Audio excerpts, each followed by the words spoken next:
Balik lagi di Wonder Food dan masih bersama Rizka Ogi. Di segmen yang ketiga ini, menu ketiga saya akan bahas pertanyaan dari teman-teman saya yang kebetulan lagi hamil nih.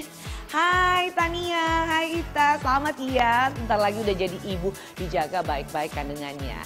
Jadi mereka kemarin sempat tanya sama aku, Gi bener nggak sih kalau jenis kelamin bayi yang lagi saya kandung ini dipengaruhi oleh makanan yang saya konsumsi? Bener nggak ya? Kita akan bahas ya. Ada berbagai macam alasan bagi orang tua untuk menginginkan jenis kelamin tertentu pada bayi yang sedang dikandung. Dari alasan ideal tidaknya hingga tuntutan adat istiadat.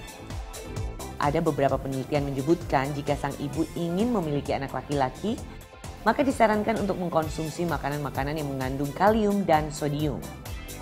Di antaranya pisang, jagung manis, daging merah, kentang, jamur, ceri manis, aprikot, buah persik, dan juga kurma. Selanjutnya, agar memiliki buah hati perempuan, beberapa penelitian menyarankan ibu yang sedang mengandung untuk berfokus pada makanan yang dapat meningkatkan kadar asam pada tubuh. Sehingga ibu harus banyak mengkonsumsi makanan yang kaya kandungan magnesium dan kalsium. Seperti pada brokoli, apel, produk susu olahan, sayuran hijau, terong, buah bit, wortel, mentimun, kacang hijau, cabai, bawang merah, kacang-kacangan, serta ikan yang dibudidayakan untuk menghindari kandungan merkuri.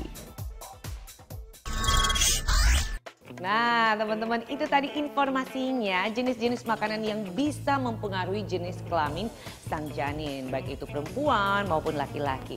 Tapi sebenarnya kalau saat kita mengandung itu banyak sekali mitos ya, apalagi untuk ibu hamil. Gak boleh minum es, gak boleh makan ini, gak boleh makan itu. Apa saja sih mitos-mitosnya? Kita lihat sama-sama ya. Beberapa mitos mengatakan ibu yang hamil berarti makan untuk 2 orang. Faktanya, memang ibu hamil membutuhkan lebih banyak nutrisi untuk perkembangan janin yang dikandungnya.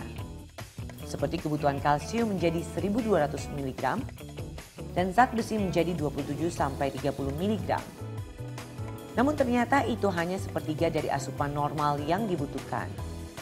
Jadi hal ini bukan berarti ibu hamil harus makan lebih banyak ya.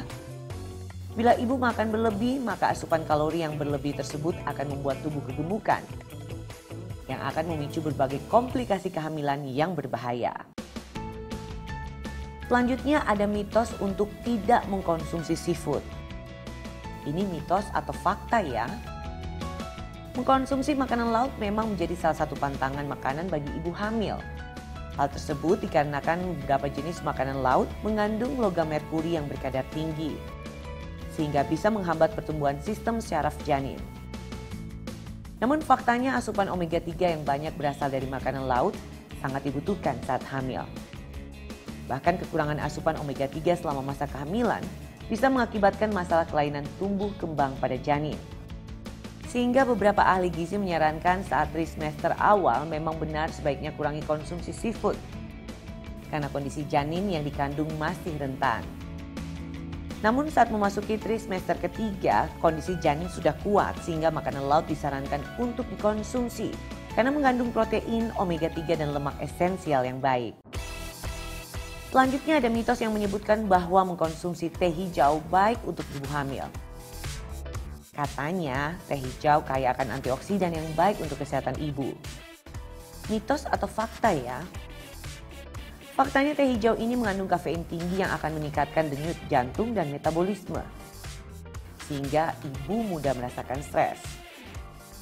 Selain itu, teh hijau juga tidak baik untuk janin karena kafein dapat menembus plasenta yang akan memicu kontraksi. Hal ini diperkuat dengan beberapa studi yang menyatakan konsumsi kafein akan melipat gandakan risiko keguguran. Namun bila ada pecinta kopi dan teh, Anda tidak perlu khawatir. Karena Anda tidak berarti harus pantang kafein, namun hanya perlu menguranginya saja. Disarankan ibu hamil tidak boleh mengkonsumsi lebih dari 200 mg kafein sehari. Hal ini setara dengan 2 gelas kopi instan atau 4 cangkir teh. Ada juga mitos yang menyebutkan bahwa mengkonsumsi mangga muda tidak baik bagi ibu hamil. Benar apa enggak ya? Saat hamil muda, ibu kerap ingin makan buah dengan rasa asam seperti mangga muda atau buah lainnya untuk mengurangi rasa mual. Namun pada kenyataannya perasaan mual bisa diredakan dengan makanan yang kaya akan serat seperti biskuit atau roti gandum. Konsumsi mangga muda atau buah asam lainnya dikhawatirkan akan membuat ibu merasa semakin mual karena rasa asam berlebihan dan juga beresiko mengiritasi lambung. Mitos bahwa mengkonsumsi nanas menjadi penyebab ibu hamil keguguran memang sudah sering kita dengar ya. Namun benar nggak mitos ini? Beberapa sumber penelitian menyebutkan bahwa mitos ini tidak benar sama sekali. Justru nanas memiliki kandungan yang baik untuk ibu hamil. Nanas merupakan sumber serat dan vitamin C yang penting untuk menjaga daya tahan tubuh serta membantu memperlancar buang air besar selama kehamilan. Namun sebaiknya pilih buah nanas yang sudah matang ya. Selanjutnya ada mitos bagi ibu hamil yang sering mengkonsumsi kacang hijau yang katanya dapat membuat tebal rambut bayi. Ini fakta atau mitos ya. Berdasarkan penelitian tidak ada hubungannya antara rambut tebal dan kacang hijau. Tebal tipisnya rambut bayi tergantung dari gen kedua orang tuanya.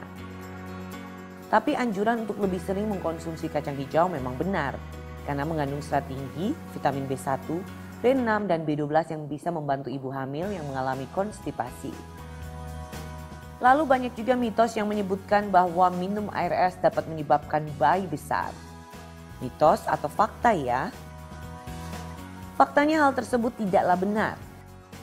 Karena yang menjadi masalah adalah bahan lain yang diminum bersama dengan air es tersebut. Jika ibu mengkonsumsi air es dengan minuman atau makanan manis yang mengandung gula berlebih, tentu akan menimbulkan resiko kegemukan. Sehingga membuat berat badan naik dan juga berpengaruh pada berat janin di dalam kandungan. Terlalu banyak aturan ya kalau lagi hamil. Tapi teman-teman berkaca dari pengalaman saya waktu anak pertama setelah melahirkan Erlen. Selama hamil tuh yang penting kita tuh bahagia, sehat, konsumsi makanan secukupnya. Dan yang paling penting adalah gizinya harus seimbang.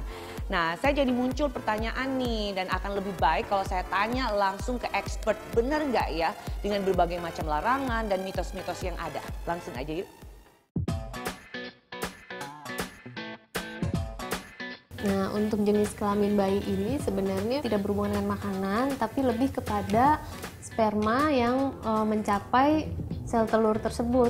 Apakah sperma itu mengandung gen yang perempuan atau gen laki-laki? Nah, itu pembuktian ilmiahnya belum ada. Ada juga yang suruh minum tablet zinc dan lain-lain, tapi pembuktian ilmiahnya tidak ada. Tapi dengan asupan protein yang lebih baik, lebih mencukupi dan juga mineral yang mencukupi, tentunya kesuburan akan lebih baik. Makanlah banyak buah dan sayur, terutama sayur hijau dan buah orange yang berwarna orange. Kemudian makan juga banyak serat. Kemudian konsumsilah susu minimal 1 gelas per hari dan juga ikan.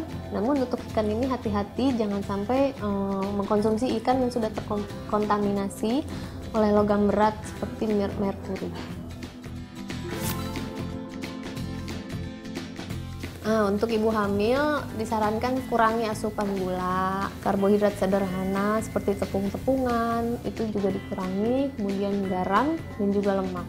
Hindari juga makanan-makanan yang mengandung pengawet yang banyak. Baiklah teman-teman One Day Food, tidak terasa 30 menit sudah saya menemani kalian semua dan semua menu One Day Food sudah saya keluarkan. Mudah-mudahan bermanfaat, bisa mengedukasi, juga bisa menginspirasi kalian semua ya. Jangan lupa untuk tonton terus One Day Food setiap hari apa? Peter, Senin sampai dengan Jumat jam 2 siang bersama Rizka Ogi hanya di Net. Sampai jumpa. Kalau yang suka sate Padang sudah pasti suka juga lidah sapi. Kira-kira aman nggak ya sering makan lidah sapi? Serat yang tinggi pada nata de coco membuat pencernaan kita jadi lancar loh. Raw food Apakah tren mengkonsumsi makanan mentah ini berbahaya? Semuanya akan dibahas besok ya, hanya di Wonder Food.